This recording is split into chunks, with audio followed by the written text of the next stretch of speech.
嗨，大家好，欢迎大家来到 Huggy Toys。今天我们继续来开箱 Snoopy and Friends 购物模型第19与第20期。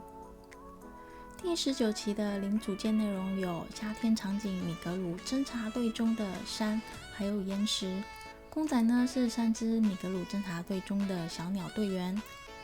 第20期的零组件内容有新的经典场景花生漫画初登场中的地板、基座、隔墙与地板，秋天场景中三兄弟来拜访中的后墙，公仔呢就是初登场中的帕蒂拉。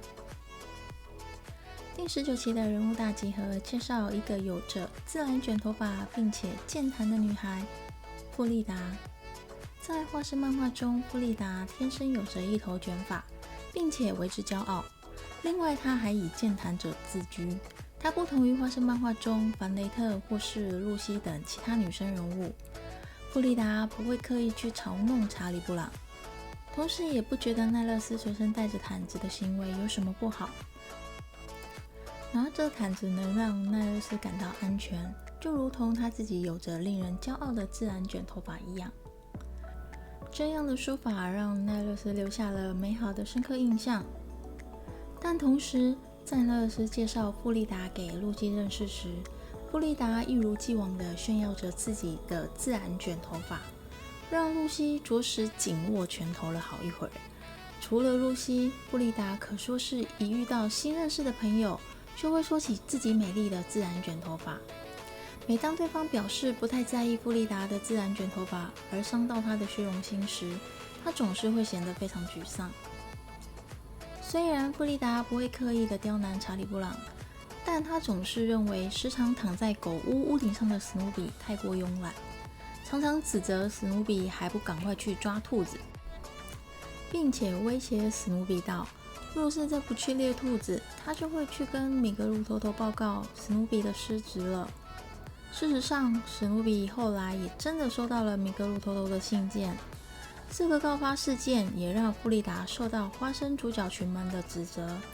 虽然史努比是被迫达成小猎犬 KPI 而去猎得兔子，但因为这样，史努比却也结交了许多兔子朋友呢。虽然弗利达与其他主角一样的加入查理布朗的棒球队，但他对棒球似乎不太感兴趣。常常在球赛中就与队友们开始聊起天来，或是与查理布朗反映一些与棒球无关紧要的事情，足足展现了他是个健谈者的角色。而在学校中，坐在弗利达前面的奈勒斯表示，因为弗利达在他身后一直聊天，让他整个学期都没有听到老师讲的任何一个字。弗利达除了自然卷的头发与健谈者的称号外，他还自称自己是个音乐爱好者，所以才会像露西一样靠在谢罗德的钢琴上。这个举动完完全全打翻了露西的醋坛子，露西甚至还因为这样与弗利达大打出手。在后来的漫画连载中，大家渐渐地对弗利达对自然卷头发的炫耀，还有身为健谈者的特色不感兴趣。这样的结果也导致弗利达慢慢地淡出了漫画的连载中了。第20期的人物大集合，让我们来了解总是一副扑克脸弗利达的宠物猫法罗恩。法罗恩最初在漫画中作为史努比的对手而出现，是弗利达为了刺激史努比而养的一只灰色猫。弗利达认为史努比的人生目标就应该是成为一只追逐兔子的米格鲁猎犬。相反的，史努比最努力做的事就是躺在屋顶上睡觉，这让弗利达感到气愤，并且认为史努比在自己的世界里当国王太久了，是时候激起史努比一点竞争意识了。所以弗利达扬言要养一只猫来让史努比暂时从幻想世界中拉回现实，让史努比注意到自己是只狗的情况。法罗恩一开始的出现让史努比着实紧张了好一阵子，而当法罗恩来到花生漫画后，每当弗利达托付法罗恩给朋友时，各个人物都显示出抗拒的态度，甚至有次查理布朗抱着法罗恩太久，把他转给奈勒斯后，还大声地喊道：“自由了！”另一次连载中，弗利达身边经过了露西、凡雷特与奈勒斯等等，谁都不愿意帮弗利达照顾法罗恩。连老好人查理布朗也拒绝了他。而最后我们看到了一脸茫然的史努比手上抱着法罗恩的画面了。法罗恩在花生漫画中的形象一直是软软的，像是一条毛毯似的挂在抱着他的人的手上。比起法罗恩来说，当查理布朗抱起史努比时，就显得史努比僵硬许多。当查理布朗问弗利达：“难道猫不会自己走路吗？”弗利达回答道：“它们当然会自己走路，但猫是非常讲究的动物，它们不喜欢弄脏自己的脚。”这让史努比很不以为然，并且最后在心里默默批评道：“最终，他们发展出了一只无骨的猫，借此来讽刺法罗恩无时无刻都挂在主角们手上的情况。”作者查尔斯先生认为，花生漫画的调性并不适合猫的表现，所以也没有法罗恩多发挥的地方，因此法罗恩就这样慢慢的消失在花生漫画中。第19期的关键词汇与文化介绍，来说说花生漫画中对于每个人来说，幸福是什么呢？在一般的文学与漫画作品中经常被讨论提及的幸福，在花生漫画中也没有缺席。我们可以用最简单的生活琐事，或是花生家族们可爱的互动来了解花生漫画中所谓的幸福是什么。而作者查尔斯先生将花生漫画中各个人物在这一系列中所表现出来的幸福收集成册，并取名叫《幸福是一只温暖的小狗》。没有意外的，这本书一经出版即受到大家的喜爱，并且在世界各个角落流行了起来。幸福是一只温暖的小狗这个书名可以从1960年的一则连载中找到。总是强势的露西远远地走向史努比，这次并没有展现出他一贯的作风，反而摸摸史努比的头，并且给了他一个大拥抱，随后满意地说道：“幸福是一只温暖的小狗。”而这句话就成了集结大家幸福时刻的书名了。在这本书中描绘了漫画中许多人物的幸福时光，像是莎莉·布朗在拥有了自己的图书馆借书证后感到无比的幸福，而务实的查理·布朗则是能用35美分看电影，10美分吃爆米花，还有用5美分拥有糖果条，这就是件幸福的事。或是在圣诞节假期没有阅读报告要写的感觉就是幸福。而奈勒斯感到的幸福是从露西那儿得到赞美，又或是与露西吵架吵赢了，这也算是一种幸福。而史努比感到幸福时又是怎样的情况呢？在一次，史努比不经意地一口接住了露西随手丢下的饼干，这让他感到无比幸福。另外，在一年圣诞节中，史努比收到了一整只鸡的大餐，这让史努比感到有体贴的朋友真是件幸福的事。同样的，当查理·布朗给史努比的主餐附上了炸薯条的配菜时，史努比也感到幸福。还有，当史努比因弗利达的压力而不得不去追捕兔子，在追捕兔子过程中与兔子们成为朋友后，感悟出了幸福就是爱你的敌人呢。最后，当史努比生病从医院回来，暖心的查理·布朗抱着史努比说道：“幸福就是康复后从医院回家来。”想必查理·布朗在史努比不在家的这段期间，非常思念他的好伙伴史努比了。花生漫画中虽然少不了许多嘲讽或是损人的幽默，但时时刻刻也能看到随手可得的温暖。这就是我为什么那么喜欢花生漫画的原因。纵使花生家族里的大多人物的个性上都有些缺点，但每个人都有着给予关怀与温暖他人的心。当你沉浸在花生漫画的故事里时，也会同时被温暖。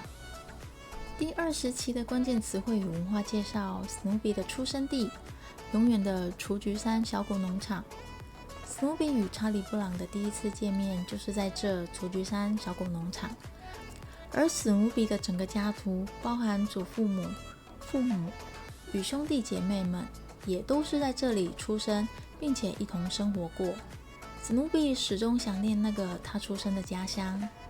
在一次的连载中，查理布朗替史努比写信给雏菊山小狗农场，询问有关于他的其他家人的消息。在得到雏菊山小狗农场的回信后，我们知道了史努比的兄弟姐妹们分散在美国各州，其中有华盛顿、德克萨斯、圣路易斯、好莱坞等地方。读完回信后，查理布朗建议史努比何不举办一个家庭聚会，同时回去看看许久未见的家人们。但因为各自太久没有见面的缘故，史努比对最终聚会的结果感到失望。史努比在漫画中经常回忆起他在雏菊山小狗农场的生活。他回忆到饭后常常与其他小狗在广场上追逐玩耍，并且他还是40只小狗唱诗班中的其中一员呢。当史努比回去探访雏菊山小狗农场后，他接到了农场请求他在雏菊山小狗农场发表演讲。而在演讲中，一场打架发生了，而农场上因此充满了灰尘。虽然演讲变得一团乱，但史努比在这次演讲中遇到了他的梦中情人。但是就在史努比陷入爱河的1周后，这位心上人就被卖出，结束了史努比才刚开始没多久的短暂爱情。1年的冬天，当遇到糊涂塔克需要飞往南方过冬时，史努比为了鼓励糊涂塔克，他将糊涂塔克带到故乡雏菊山小狗农场。但是当他们到雏菊山小狗农场时，发现农场已经被一个停车场所取代，让史努比伤心大喊：你们停在我的回忆上！至此，雏菊山小狗农场就走入了历史。虽然雏菊山小狗农场已经不复存在，但是史努比还是会经常回忆起在农场的那些日子，并且在他为了米格鲁新闻撰写他的自传时，提及那段令他无比开心的那段日子。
这期的内容就到这边结束，感谢大家的收看，我们下期再见啦！